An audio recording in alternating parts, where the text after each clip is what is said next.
Hello everyone and welcome to iExamB. Hope you all are doing well and preparing for your examination very seriously.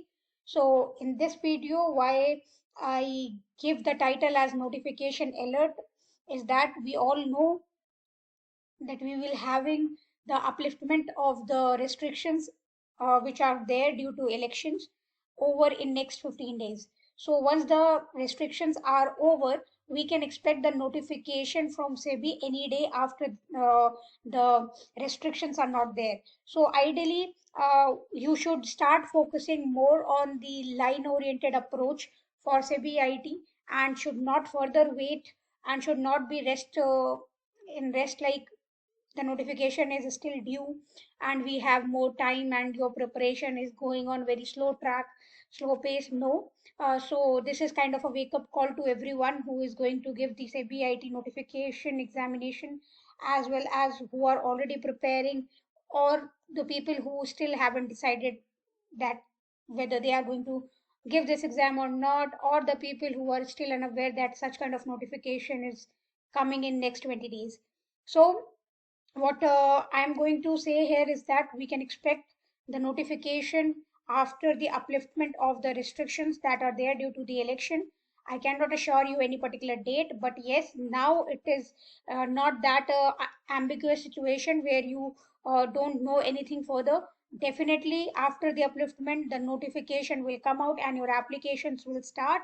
For all those, keeping in mind, you have at least 1 month till your phase one. If I say 15 days at least for notification to come and next 15 days for the application deadline to be finished, you still have 1 month. And 1 month for phase one is more than sufficient, I will say, if you have a prior knowledge and if you are preparing. If you are even not preparing, you still have chance to ace this 1 month and get selected in phase one. But given the scenario that you should be good with your phase two, because you get very less amount of time between phase one and phase two. Also, it needs a lot of practice. So there are many hiccups in between. If you are definitely starting from the very scratch right now, the people who haven't started their preparation yet, and then we all know that the people from all the backgrounds are allowed to fill this form, and due to that, people who are from CSIT, they might not face such a problem, which are recently involved with their studies or were actually not having some gaps. But the people even from CSIT who are having gap for, let's say, 3 4 years and are not in touch with their studies, they still face problems. So it all depends upon person to person where you are actually lying, what is your current status, and according to that you have to take a call that how you have to manage this 1 month for phase one at least, because that will be the biggest and the very first hurdle in your path, and then how you are going to ace the phase two. So depending upon that, everybody will have different line of approach, but some points are there that you should always be keeping in mind, and I'm going to talk about those points in an umbrella level. So right now, you know that the exam notification can be out anytime after the upliftment of the restriction. So how is your preparation going on? So how you will track that, how is your preparation going on? So there are some pointers according to which you can judge your own self without telling anyone that I am having good preparation or I am not in very good preparation. So you don't have to tell anyone. You can analyze how your preparation is going with your own analysis. So what you have to do, you have to first track your current preparation status against the time and the course left. So you know that you have the course for phase one, you have the course for phase two, and what you have done till now. So you can take the printout of the syllabus, mark those items which you have completed, mark those chapters or the sub topics which you have completed, and see what percentage you have completed. When I say percentage, don't fall back on the number which is going to do it in a quantitative manner. Try to calculate that in a qualitative manner, at least for phase one. Because in phase one, you have different chapters carrying different weightages. And keeping that in mind, you try to focus on those chapters first which are having more weightage. Like programming concept, it is having 30% weightage. And in the final exam, you just need 40% in IT in order to qualify IT, right? So it is not that you have to complete the entire syllabus. First, you track your own current preparation status. And if you are able to cover more than 70% of the syllabus by the weightage, then you are in a very good position. You just need to brush up those things and can go straight forward for phase two. And still you have 1 month of time, so you can also give a look, a glance at the remaining 30% of the syllabus, right? So this is the way how you have to track your preparation status, not from the quantity, but from the quality that you're going to get out of it. Now, once you know that what is being covered by you, what is still being not covered by you, you have to plan your remaining time to conclude best out of you. So what you know that what time you have with yourself. You are working, you are non-working, or you're involved with currently some other exams also. So you have to see what time you have. So whatever remaining time you have for SEBI IT, whatever time you have planned for SEBI IT, keeping that time, you have to multiply that time with the remaining course of the exam, which is at least phase one and phase two. Then you plan how you have to conclude best out of your time and best out of you. What time you should give on phase one, what time should you give to phase two. These all things will come into a picture. So it is like a self analysis followed by self decision making, which you have to do in part number two.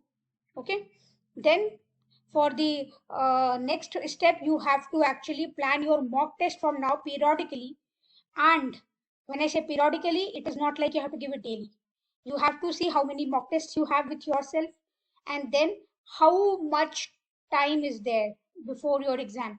Let's say you're planning the mock test for phase one, so how many are there before phase one, how many are there before phase two. Then you actually plan your mock test periodically.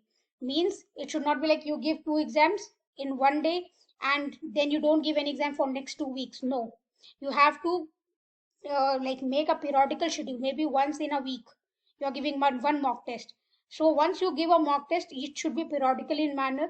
Also try to stick to the time which is the actual exam time, which is the daytime, not the night time. And track the gaps and fill them. So where you are lacking, where you have to like put little more effort and you can get more output, all these things you have to plan in part number three. And you will see your preparation and your marks are increasing every mock. In every mock you are having more marks and you are on the increasing side of your preparation, and your preparation is just ascending. Okay, so these all things also you have to see. You can see your progress with due course of time by planning your mock test periodically. And the best part and the most crucial part about it is to find the gaps and to fill them properly. Given the scenario, accepting your flaws, don't give yourself an excuse that I would be able to do this in the actual exam, I might not be able to do this in the mock test because I haven't learned it. No self reassurance should be given to you in this phase. Be brutal to yourself and give yourself the true feedback how you are going to prepare further. So by that honest um, for like honesty towards your mock test will actually guide you how you have to finally uh, perform in the final exam. If you will keep on lying, then you will get a light scorecard, and definitely that will not be a good thing. Now what you have to start after you do these three steps, you have to start parallel revision from now onwards. So till now you were preparing whatever you are preparing, either for phase one, either for phase two, or for any particular phase of the exam. But from now onwards, you have to start parallel revision. Whatever you have learned till now, be it be phase one, be it be phase two, you have to start your parallel revision, because at the end, if you are strong with your revision, you will not face problems. Your confidence level will not be getting down day by day. It will be like, okay, I am strong, at least I am concrete this much with my preparation, and this is all that I need forward. So start your parallel revision from now onwards. You can plan this also as per your schedule, and also as per whatever you have learned till now. You can plan it properly with a periodical time kind of thing. Like some topics are tough, they need more revision. Some topics are easy, they might not need frequent revisions. You have to take a call what is easy for you and what is tough for you.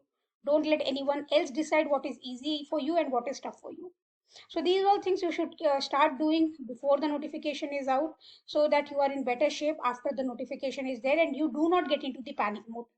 Okay, so that was all from my side. If you like this video and this video was helpful for you, do like the video and Subscribe the channel if you are an unsubscribed user. Hit the bell icon so that you receive regular updates from our site. You can prepare 50% faster with iXambi by checking out our courses on www.iXambi.com. Or if you have any doubt, you can reach out to us or the mail that is being shown and the number that is being flashed on the screen right now. We also have our app and you can download that from the Google Play Store by the name iXambi. Prepare 50% faster. There you will get the access to the live classes, the daily quiz, the full course access which you have paid for, and the current affairs. So everything in your mobile on the go, and you can just prepare with the app. So it will be more easy for you when you are traveling, when you are working, when you are not having pen and paper or your laptop with you. So take the advantage for this thing, and if you haven't downloaded the app, download the app and use it to your best. So this was all from my side. See you in the next video. Till then, keep practicing and stay updated.